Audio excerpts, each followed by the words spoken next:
好，欢迎回到节目现场。现在美国政府是关门停摆了，很多人说这现在这裁员计划是不是也会出现呢？好，我们先看到的就是在这个美国的部分他们美中谈判之下现在有一个下马威吗？也就是川普预告嘛，说年底就要跟习近平来见面，那这个预计的场合就是在 APEC 韩国庆州这边那也说这个会逼中国大陆要买美国的大豆啦。好，川普是说我将跟中国国家主席习近平会面那大豆就是讨论的议题。那他说会让大豆跟其他作物再次伟大。好，那美国财长贝森特则是说不幸的是中国领导层决定将美国农民，尤其是豆农作为贸易谈判中的人质或棋子。那鉴于中国拒绝购买美国大豆，所以华盛顿将支持美国农民，将在10月7号公布相关的消息。好，那我们也知道说现在美中的关税还是持续的在讨论当中，那休兵期也将到了所以美国的财长贝森特则是说接下来这个到 APEC 时候，可能川普跟习近平之间他们的谈判会有一些相当大的突破，所以这是也被关注的部分。那美国政府停摆这件事情也是很多全世界关注的焦点。我们看到了美国联邦政府是继续关门，所以川普是要以裁员计划来进行反制，而且针对的就是民主党的机构所以蛮分颜色的。他说民主党不是愚蠢的人，或许他们这次这么做就是希望悄悄的让美国再次伟大。哇，他真的很喜欢用再次伟大这个词好，那众议院的少数党领袖呢，则是说民主党已经准备好要谈判了，但是他和参议院的少数党领袖舒默都还没有收到任何来自共和党的电话。那我们看美国副总统范斯他则是喊话民主党说，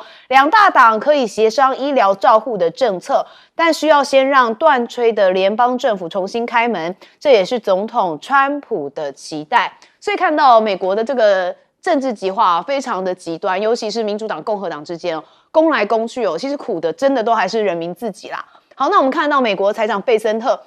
则是说政府关门只会导致 GDP 的下滑，这不是讨论的方式。他说美国 GDP 跟经济成长可能会因此受到冲击，甚至连在美国工作的劳动者也都会受到影响。好，那川普自然还是要来管他的2026总不能2026选得很难看嘛。所以这个期中选举他还是要强势的推动像是跨产业的国家主导式的产业政策，希望能够减税跟投资来换合作，意图要重塑供应链跟政治筹码，但是也引发了自由市场倒退的争议。好，美国的经济乱糟糟，不管是内政经济都出现了问题，但是反观我们中国大陆他们的长假哇，还是人多到不行。我们看到中国的11长这个连假首日，其实铁路的客运量创了新高是来到了2300多万人次创单日旅客发送量的一个历史新高，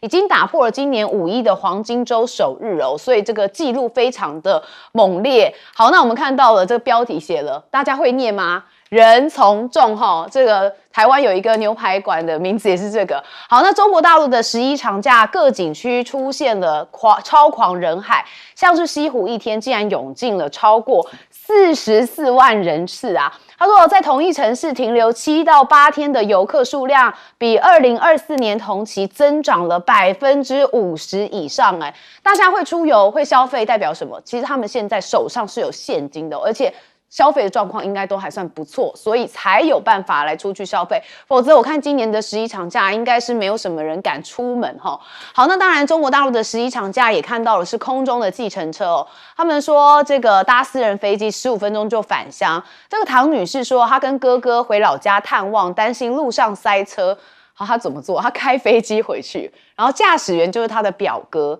好，他表哥陈先生就说，经常开飞机回老家，村里的人都见怪不怪了呢。不少乡亲还坐过我的飞机，这就是一个交通工具。好，他见怪不怪，但是我们看了真的是蛮羡慕的这没办法在路上走，那就直接开飞机回家，赞。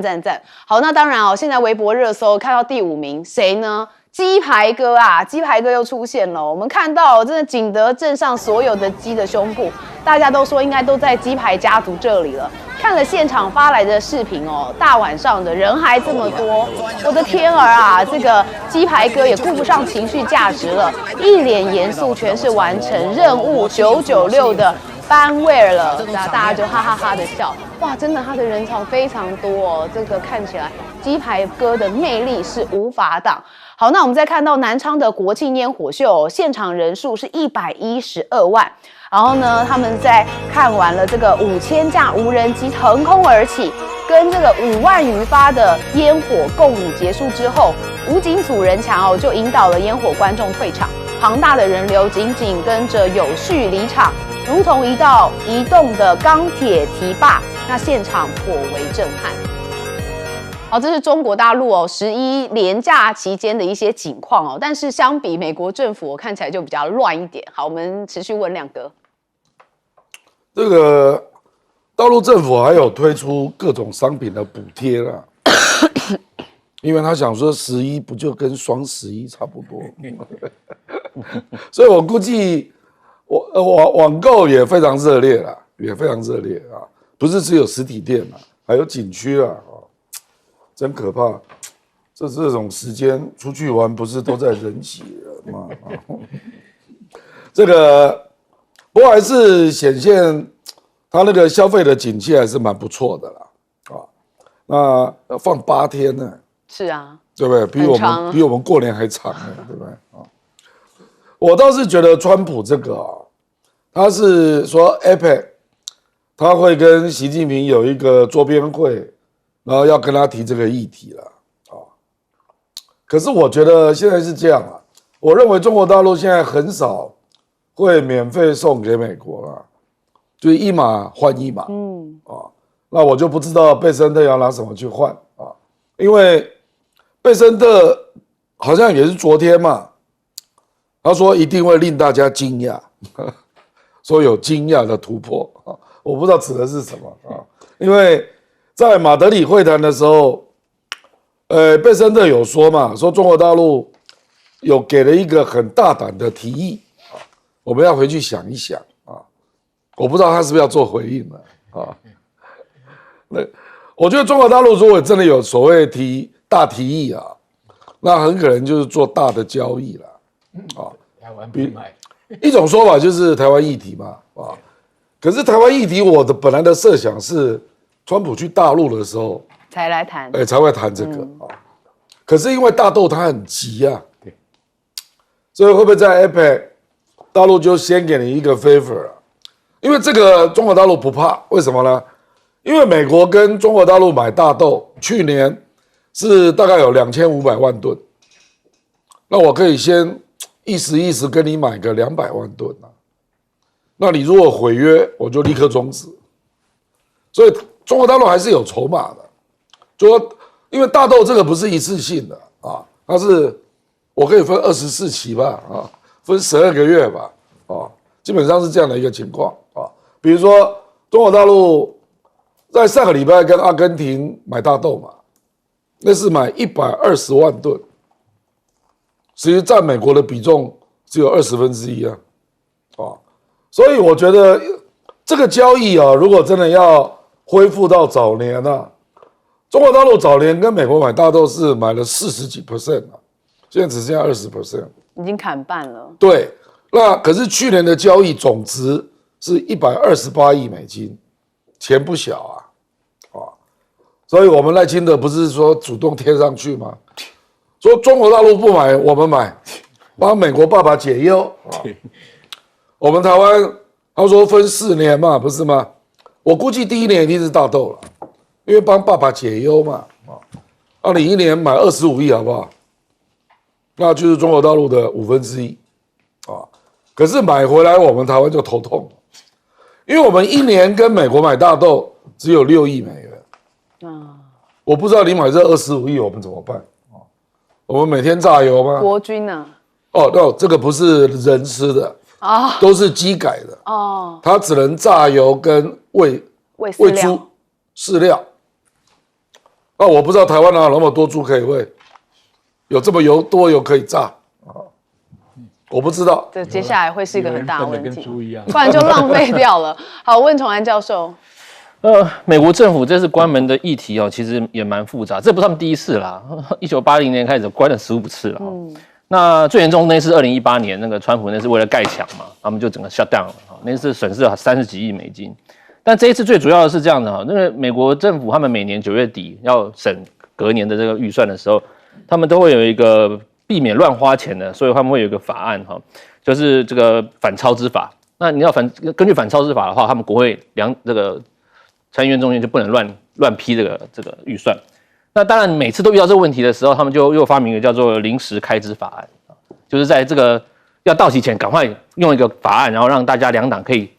这个协商，然后赶快过，不要让政府关门，因为过去太多例子了啊。这一次的临时开支法案这个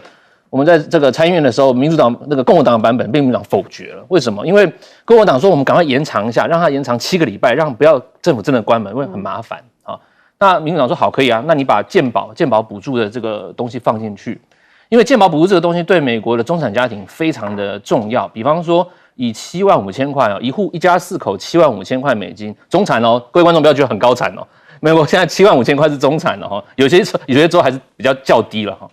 那他这个如果这个健保补助到期了，他们没有延长，就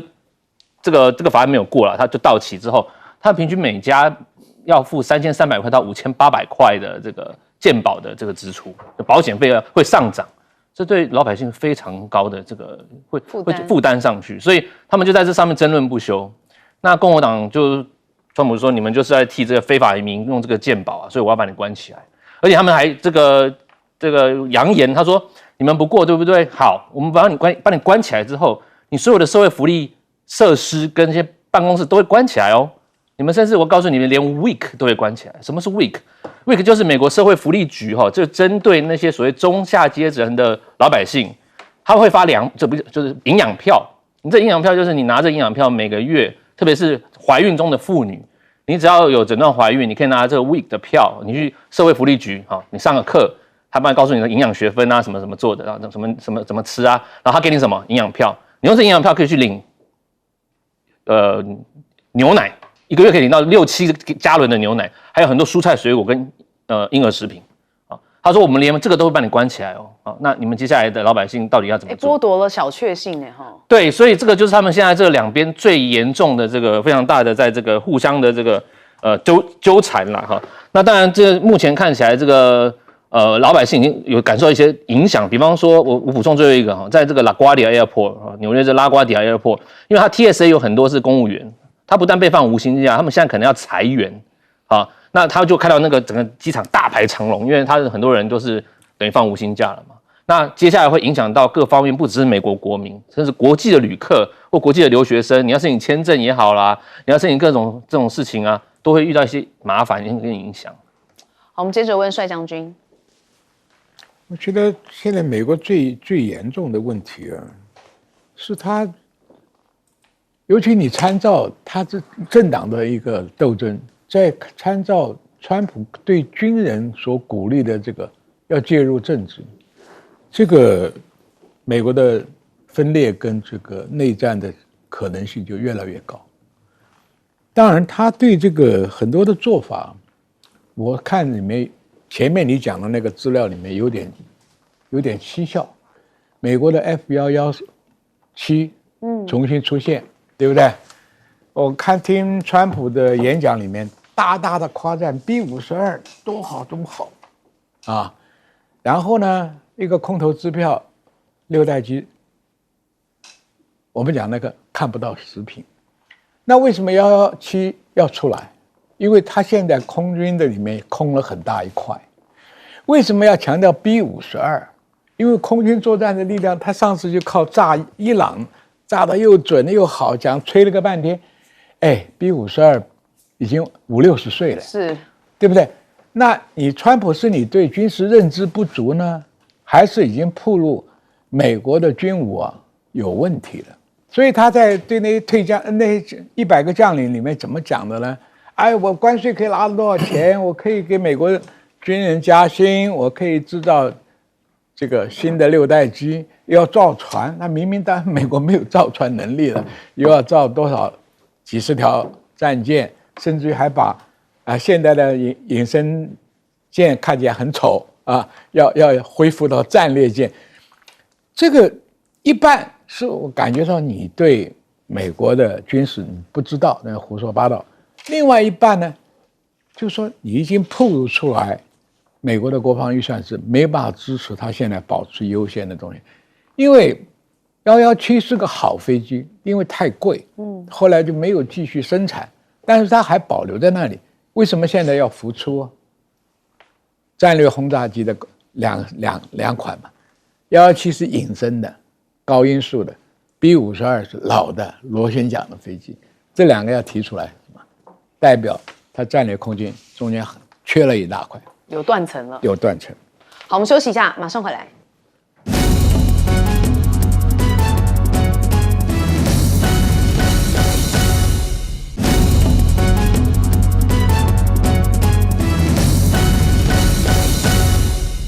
好，欢迎回到节目现场。我们持续来关注美国总统川普因为他之前呢曾经有跟这个800位全球的将领通通都召回到了美国的本土。好，要讨论什么事情呢？后来这个真相大白，竟然是坐着听这个赫格塞斯讲一些说不要肥胖啊等等之类的那甚至也有讲说不认同就离开。赫格塞斯跟川普对于军方都蛮强硬的，感觉上面就是要展现自己领导的威风跟价值。好，那真的就是不认同就离开，有第一位美军的高层走人我们来看到他是谁？他是资深飞行员、全球打击司令布希耶上将，自请退休。好，就是这个旁边右手边这一位好，赫格塞斯不是有批评说肥胖的将军会伤害美军形象所以告诉各级的将领，如果不认同可以自行离开。那现任空军全球打击司令部的司令布希耶4星上将，他就说了，我退休。好，退休书这个送书面即可，但是大家知道吗？他是在社群平台上面发文。好，他就是故意把他的退休搬到台面上嘛。好，要做什么事情？自然是要给我们的川大难看嘛。好，那当然五角大厦现在也有个反泄密战升级所以华邮就披露说，赫格塞斯计划要推一个新规，超过5000名的工作人员必须要签署一个保密协议，甚至要随机的测谎。但是退休军官批评这根本是制造恐惧，他目的就是要再强化忠诚，打击异己。同时记者会骤减，新闻机构被驱逐，采访都得签下的是封口令。有人说美国是民主国家现在怎么看起来民主走到变有一点极端了好，那川普赠艾森豪宝剑复制品要给英王。好，谁跟他有问题跟纠结呢？我们来看这件事情也是显见川普非常霸道。他9月要去英国国事访问之前，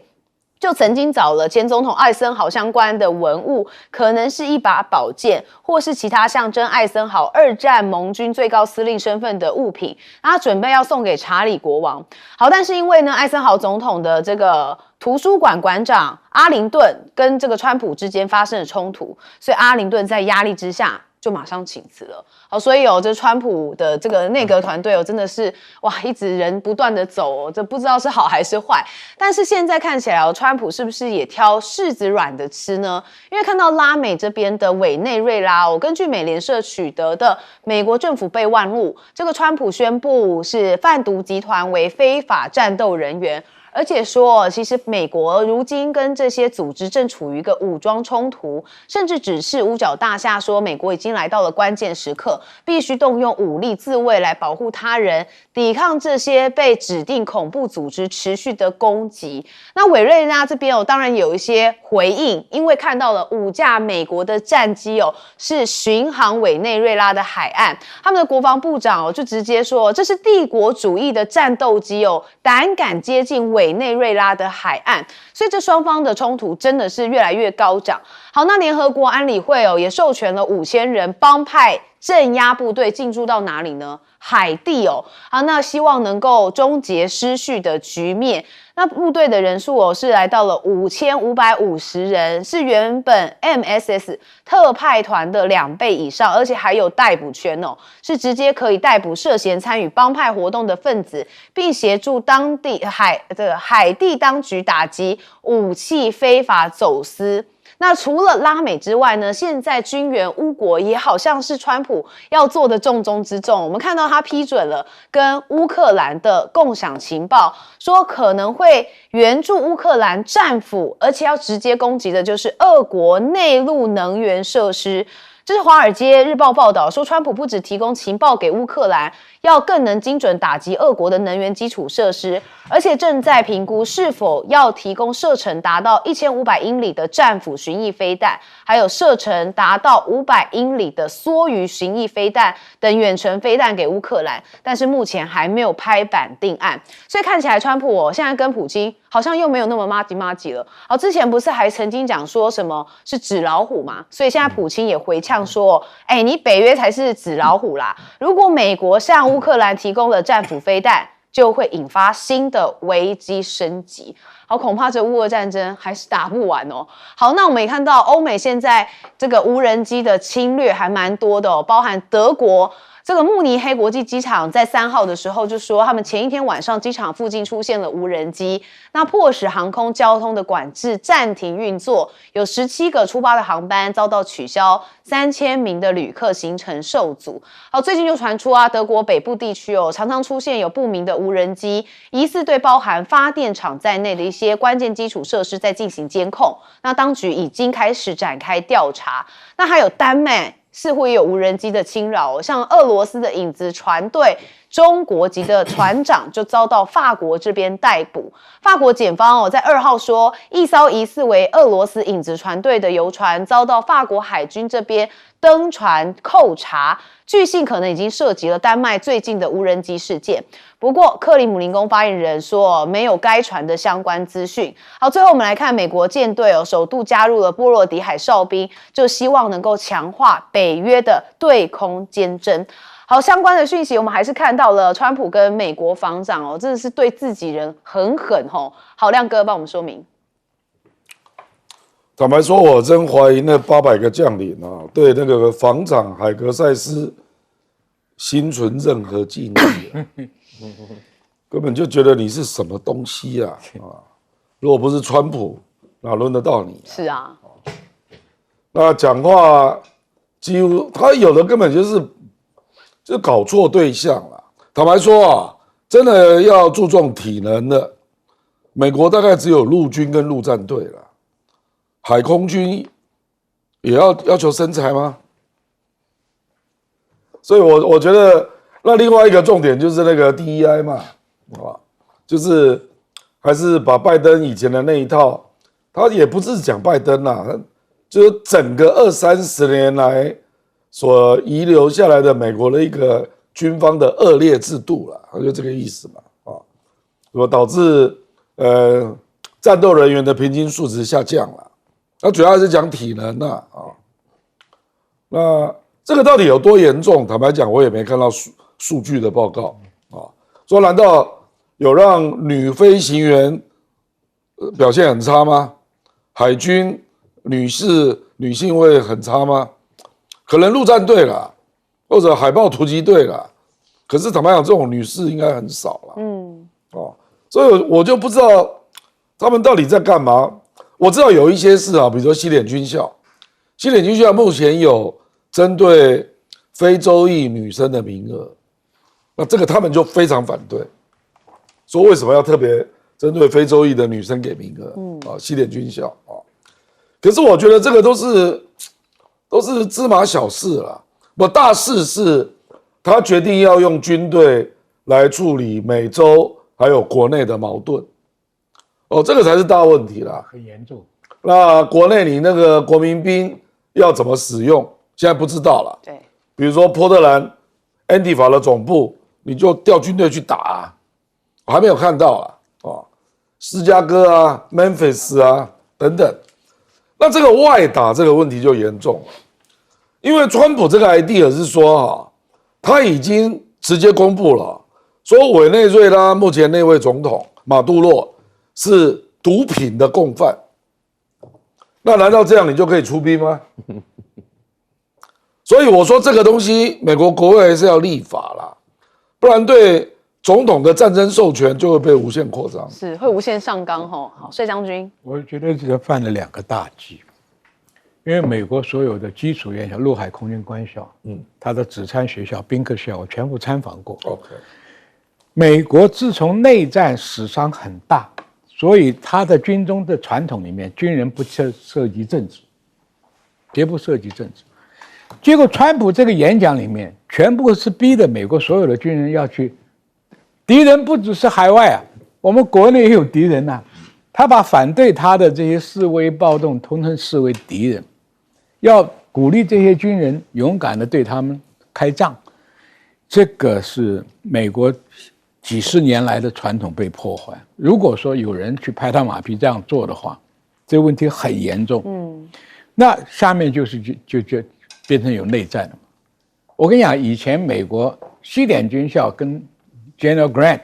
这个维吉尼亚军校内战打得很惨烈，死伤很多，所以这种参与政治的斗争是美国军中很大的一个禁忌，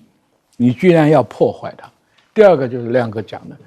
你的军队去伸手到中南美洲，到海地你去接管，海地毕竟不是你的国家，虽然是你的附庸，但你这种做法也太那个了。这莫名其妙对委任拉这个东西，你缉毒怎么会把陆战队摆那里？你摆明了就是要那个。第三个，我要讲一个很大的一个阴谋，可能大家没感觉。为什么最近盛传美国要把长城的飞弹要给乌克兰？这就是要给泽伦斯基打鸡血。你放心啊，你现在也有能力打到莫斯科去了，你要坚持的抗战下去，然后又在挑动欧洲继续支持乌克兰，然后美国甩手了，把俄乌战场的责任交给欧洲，所以引起将来是俄国跟欧洲要不要干仗，还有美国你要不要介入？我看美国是不会介入，反正他就有点像那个挑动的一个胡须，把2个蟋蟀斗起来。因为眼看着泽连斯基的乌克兰已经快打不下去了，所以这个时候把长城飞弹给他，这会进一步的激怒了普丁更强烈的反击。那是不是诱导欧洲？本来也有一些国家主张让乌克兰还在继续当前面的这个替死鬼，所以将来普丁的反击一定会打到欧洲的军事基地。所以我看搞不好，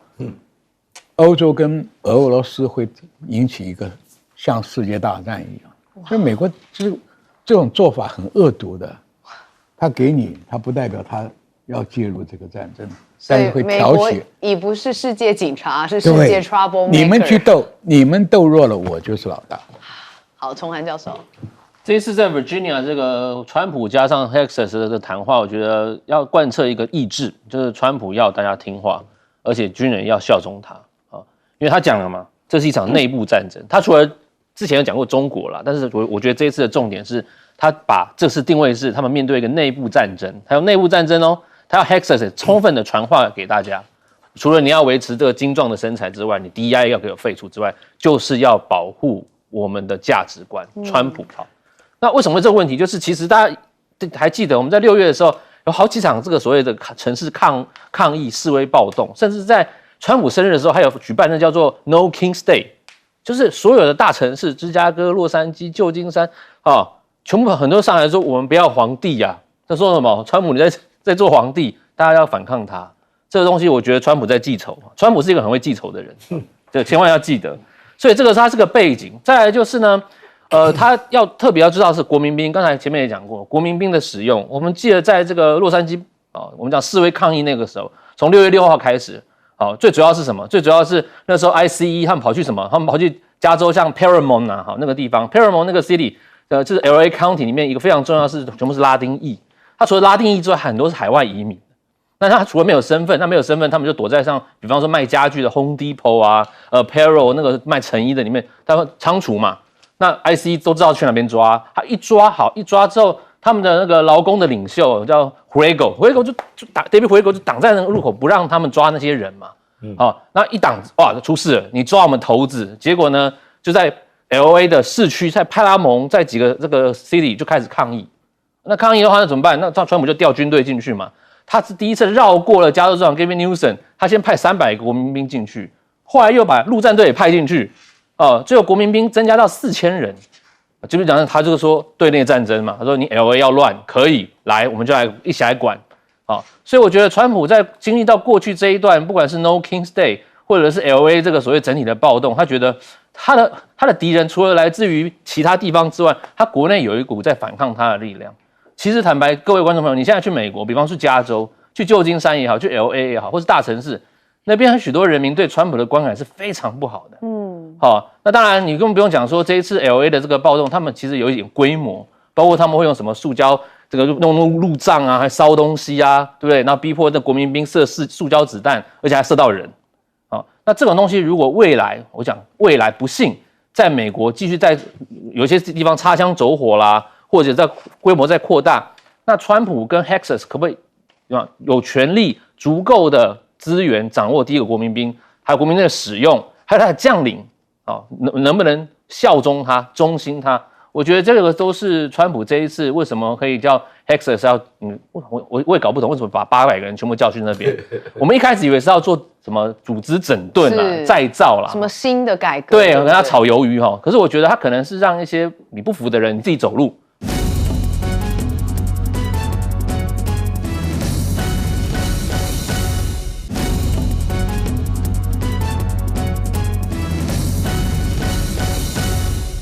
带你追查事件真相，掌握政局的变化。观众朋友你好，欢迎加入今天的新闻大白话，我是主持人谭一伦。好，首先来介绍我们今天的特别来宾是耶鲁政治学博士郭正亮，大家平安。政大外交系教授吴崇涵，主持人好，大家好。好，等等，还有我们的退役中将帅化明将军会来到我们现场。好，我们首先要带大家来看到的就是川普跟台湾之间尤其在关税晶片上面其实大家都很关心。尤其美国这边是先放话说晶片55分，那行政院副院长郑丽君则是说，绝对不会这件事情说过去没有，未来也不会答应。那提出了台湾模式作为谈判的方案，说会包含在美国打造科学园区，跟日韩、欧盟的策略是不一样的。好，一轮非常希望我们行政院真的能够坚持下去，因为我们看到了邻近国家更有主权的韩国跟日本。他们最后还是有提交到一些投资案包含是南韩这边向华府提交了一份修订后的方案，这规模是达到了新台币10.6兆的投资基金管理计划，正等待美方的回复。好，另外日本这边呢，则是说特使承诺投资美国是5500亿美元在美国这边说两国之间没有歧见。好，所以到底真的会没有55分吗？很多人还是很担心所以我们看到蔡正元他则是说，卢特尼克就已经讲了嘛，台湾半导体产业要一半搬去美国。那郑丽君说不会答应，他认为这两个人都在讲废话，因为台积电的资产有3000亿美元，那即将有1650亿美元在美国。那其实这早就已经有一半到美国去了，所以卢跟郑两个人根本都在说废话。好，所以这也显现了这个台湾在细盾上面到底还能不能成为强而有力它还是要再观察一下。但我们也看到台湾到底有没有自保能力呢？很多人关心这个国造潜舰后续舰明年仍然是编119.5亿元。不过国防部长顾立雄呢，他说就后续舰的预算部分，就是原型舰一定要通过海上测试之后才会来进行动之。但是大家也是觉得本来就说11月要交舰嘛，但现在你看已经过了到10月份了，好像都还没有下文恐怕这个真的也可能是遥遥无期。那另外解放军不是也在模拟了斩首赖清德的新设施曝光不过我们看到国防部长顾立雄仍然是非常有把握，而且呛瞎说其实我们早就有掌握了，反斩首行动国安单位都有预应，但细节是不方便来进行透露。那台湾的云林舰跟日本的瑞穗号在6月的时候，其实有在冲绳外海联合训练。读外新闻这边报道是说，这是台湾跟日本断交以来的第2次联合训练，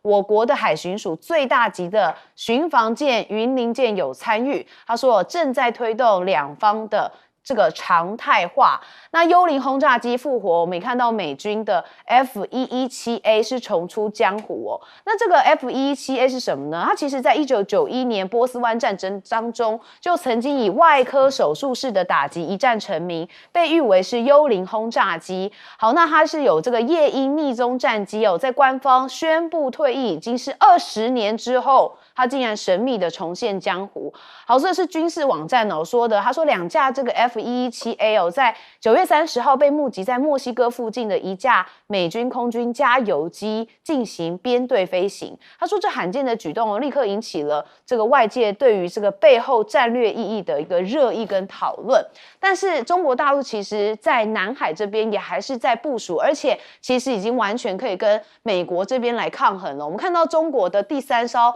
航舰福建号现身哦，那它是首度现身在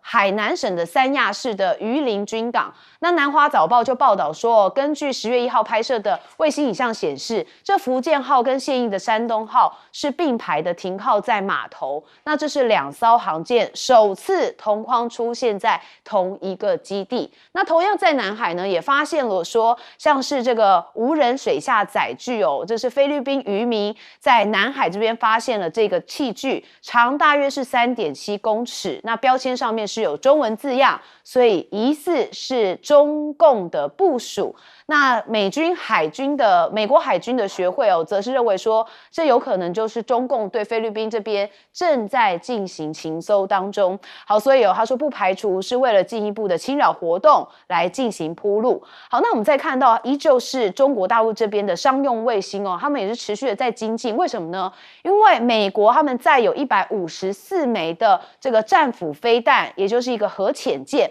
它非常高调的在南海这边驶入哦。那也被中国卫星实施监控。那9月26号，中国商用的卫星科技公司哦，他们就通过了他们公司所属的卫星，在中国南海捕捉到一组十分罕见的图像，也就是美国空军的海军的核潜舰上浮水面。所以很多人说，在南海这个地方哦，确实是比较有争议。那中国在这边已经是很多的武器啊、船舰啊，或者是卫星哦等等，都应用在了南海这边的布局。有可能是因为战略的部分正在进行这个讨论。好，我们首先还是回到最刚开始的这个台湾的晶片55分哦。当然，现在郑丽君说没有，也不会有这样的讨论。但是大家看到日韩呢，就觉得说未来的危机恐怕四伏。我们先问亮哥。这个还没有，因为郑丽君回来台湾当天，鲁特林克才接受美国媒体的专访嘛，所以我不认为鲁特林克有直接跟他提了，因为我们看到郑丽君的谈判的议题叫做232关税和台美供应链合作，供应链合作就跟这个有关啦。那鲁特林克这个比较像是先底牌啊，就说我就是要这个啊。可是重点不是55分，重点是他说希望我跟川普卸任的时候，就是2028能够达到40%。我觉得这个才是重点。那因为它是指所有的晶片嘛，不是只有台积电的，所以他说台湾要向美国，他们估计过要投资5000亿美元，这个才是鲁特林克讲话的重点嘛。那当然，郑丽君现在会说我们不同意55分了，可是你接下来就会看到美国的手段了嘛。比如说美国就会跟你讲，你如果不来我这边投资到一定的比例啦，那半导体税会很贵哦。就是说你不来的又卖的，我就加税嘛。那到美国的就不用税嘛。那我就看你美国成本多少嘛，要把台湾的税加到美国那个成本啊，所以我是觉得美国还没有正式开始出手啊，因为我们已经听到了嘛，就说232税，台湾大概有60%到65%之间的出口是属于这一类的。所以我们真正的关税，现在那个传统产业只是前菜而已啊，真正的是这个232关税啊。那美国第一个就是，他如果真的要求你在2028要到美国有40%，那他现在就会开始精算你每一家公司你的产值有多大。比如说我随便讲，比如说联电本来想说他大概去投资英特尔一家公司啊，他大概投资了10亿美金呢，那半导体税就豁免了嘛，因为美国前一阶段是这样讲的嘛，可是现在可能他就不这样讲了，他说联电啊，我们看一看你的这个总资产有多少，你要搬更多过来啊，可能就会变成这样啊，我们不知道了，因为这个还没有浮上台面。那个鲁特尼克只是讲一个原则啊，可是我觉得我们台湾都理解错误了，都把它理解成台积电，不是啊，是晶片制造555分，不是台积电啊。因为台积电的计划，你去看台积电公布的，台积电现在2030年之前就要盖3个厂嘛，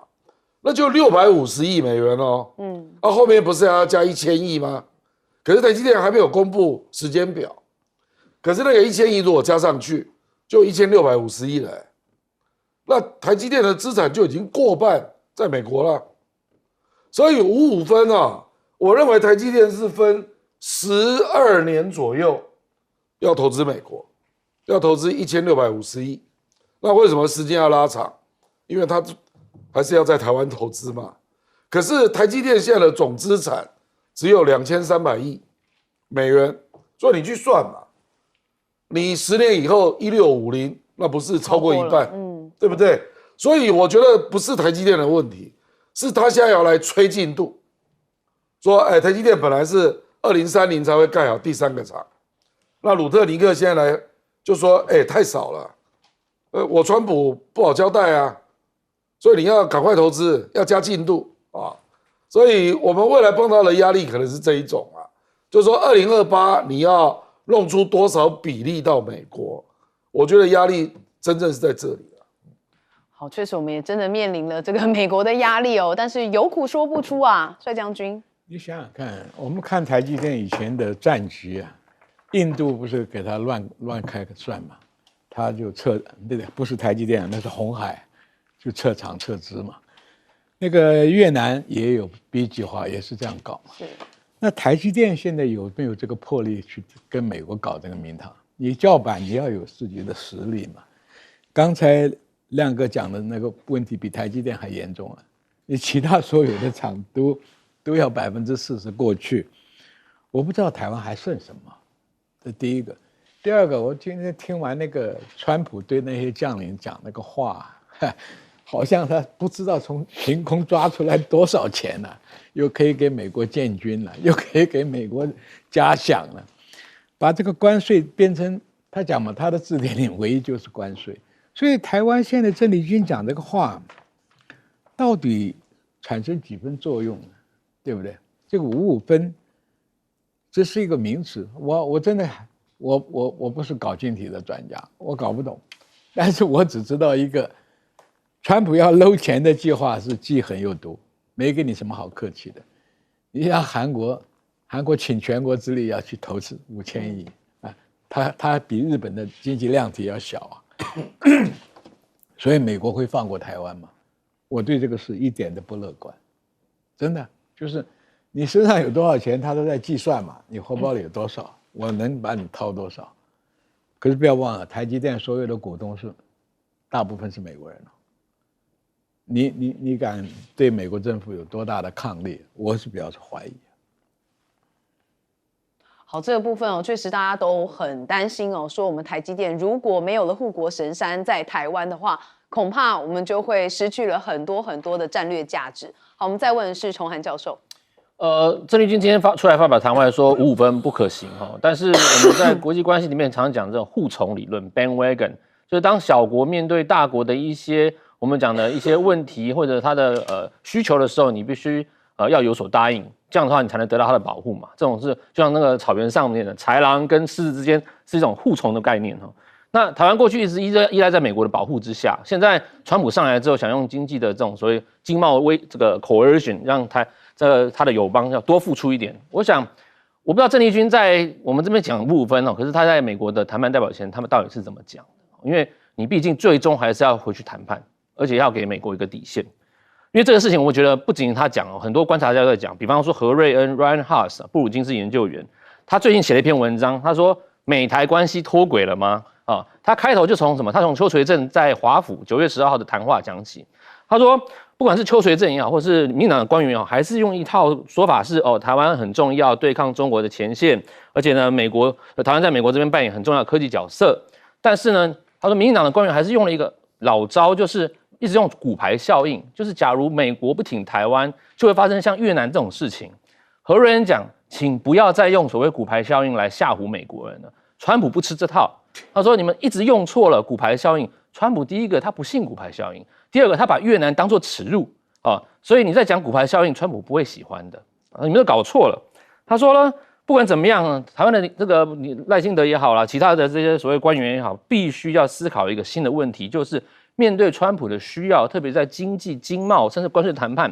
你们不要想要以拖代变。因为感觉前阵子就是你想要推到大罢免后，然后呢，如果他能全面掌控这个国会，接下来好谈嘛，因为得到关税，他就从国会这样直接过去了嘛。问题是大罢免失败了，他们现在面对的就是他们怎么样跟美国谈。那就有一个说法是慢慢拖以拖代变，像这个韩国一样很会交涉谈到一个好的技巧，然后拖到川普下台之后看要付多少再说。问题是川普跟 Lutnick 他们都看在眼里，所以我觉得。卢特尼克他的这个说法5分，他其实表现出川普跟他的执政的团队对于台湾在这个所谓晶片，甚至是232上面，你们必须要很快的给出个答复他们还要给上时间的压力。那当然啦，这个何瑞恩在这篇文章也讲了，他说川普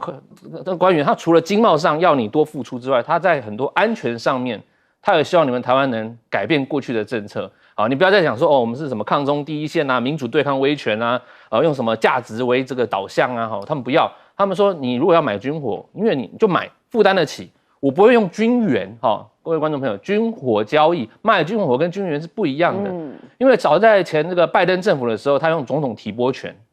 他可以绕过很多复杂的拨款程序，他用总统提拨权把库存的武器说我直接拨给台湾。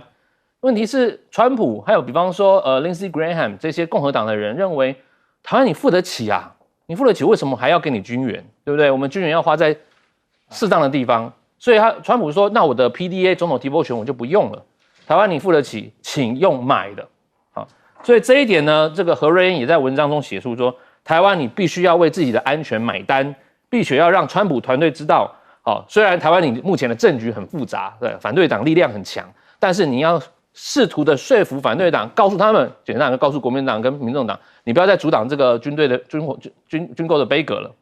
所以我觉得这一篇文章何瑞恩写的这个台美关系脱轨了吗？有一点硬，我觉得他有一点比较强硬，跟他前一篇文章说台湾没有失去美国有点差别。但是坦白讲，他切中要领啊，他直接切中要领。第一个就是邱垂正跟相关的这个对陆事务的，你不要再用那个对大陆的事情来跟美国这样讲，没有用。川普现在这个一码子归一码子，而且呢，川普是非常重利益的对啊，而且他没有耐心，在商言商了，没错。他也说不要谈民主与专制，对。好，所以他的2篇文章是有一些落差的，不过确实可以让大家来参考一下台美之间的关系脱轨了吗？好，我们休息一下，马上回来。我知道。